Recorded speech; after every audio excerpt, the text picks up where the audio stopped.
We all love beautiful ideas. All men are created equal is one of the most beautiful. But sometimes life makes that sentence hard to believe.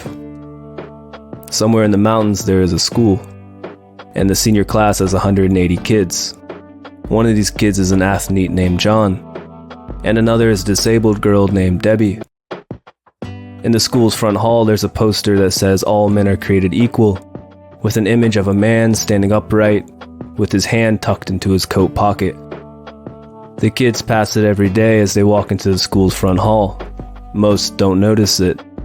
Debbie notices. John doesn't. Debbie can't walk. John is on the track team. Debbie has few friends.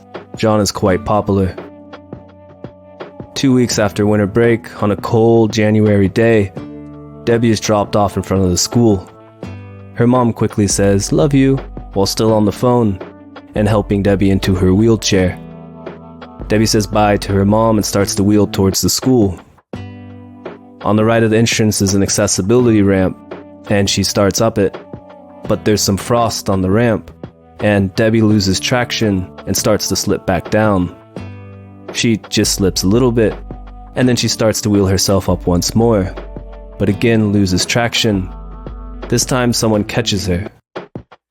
Debbie turns around and looks up to see John. John smiles and says, "Gotcha," and then starts pushing her up the ramp.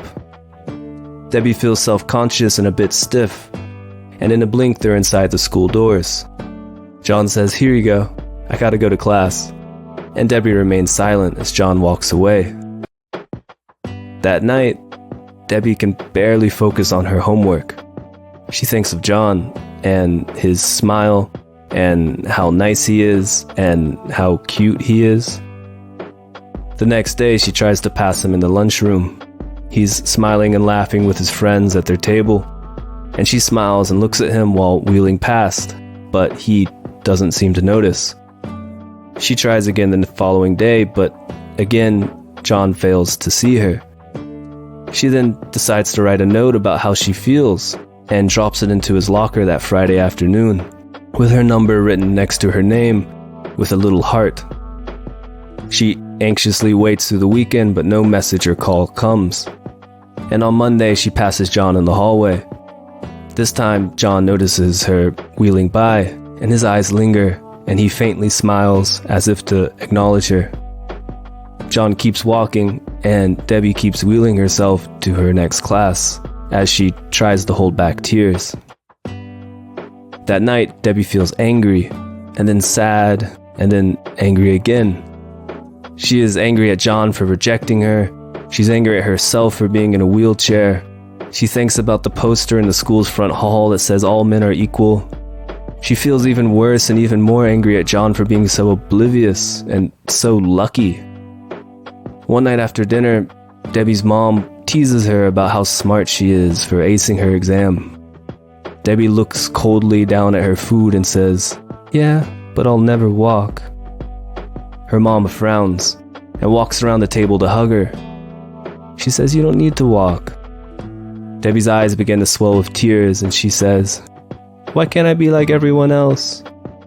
Her mother hugs her tighter and replies that God loves you, just like everyone else. "But what God would make me crippled?" Debbie snaps back with anger in her voice. Debbie's mom doesn't reply, but continues to hug her. Some weeks pass and the final track meet of the year comes. It's the biggest meet the town has hosted in years, and John takes home a gold medal. John trained hard for this and is keen to celebrate his win. He doesn't normally drink, but decides to this time. And before the party, he gets a bit nervous. His friend decides to give him a shot of whiskey to ease his nerves, and John starts to loosen up. And as soon as John arrives at the party with his friend, he's immediately pulled into drinking games. That night, he ends up much drunker than he planned to be. Around 1 a.m., he throws up in the bathroom and tells his friend he needs to go home. His friend agrees to drive John back, but had had a few drinks himself. Normally, this isn't much of an issue. There isn't a lot of traffic in that small mountain town, and some buzz driving isn't unknown. But the track meet had brought in families from around the state, and John's friend takes a blind turn too fast, swerves to avoid an oncoming SUV, and is only minorly injured himself, but John in the passenger seat directly impacts the SUV and dies on the scene. Debbie hears about his death early the next morning. All the students are talking about it. Debbie almost smiles when she hears this, but stops herself. Somehow she feels a bit relieved. That night during dinner, Debbie is cheerful, even though she briefly talks about John's death with her mom. Debbie says she was shocked. Only after Debbie turns off the lights and lies down to sleep does she find herself crying. She cries for almost an hour and doesn't remember falling asleep. Debbie graduated that spring and goes on to live a relatively long life, before dying from health complications in her late 50s. She never married, stayed in the same mountain town, and lived with family almost all her life. She started writing in her late 40s and continued up until she died. She sometimes still thought about John and that poster in the hall, and she even wrote about it in one of her essays. She reflected on the idea that all men are equal. It was a beautiful idea, but it was missing something. She thought of her own disabilities, and she thought of John's short life. And on the final page of her essay, she suggested a different saying. She wrote that all men, rather all life, is equally fragile and adrift in this world. That essay would never be published. Debbie would die at the age of 58 after 2 weeks in special care at the local hospital.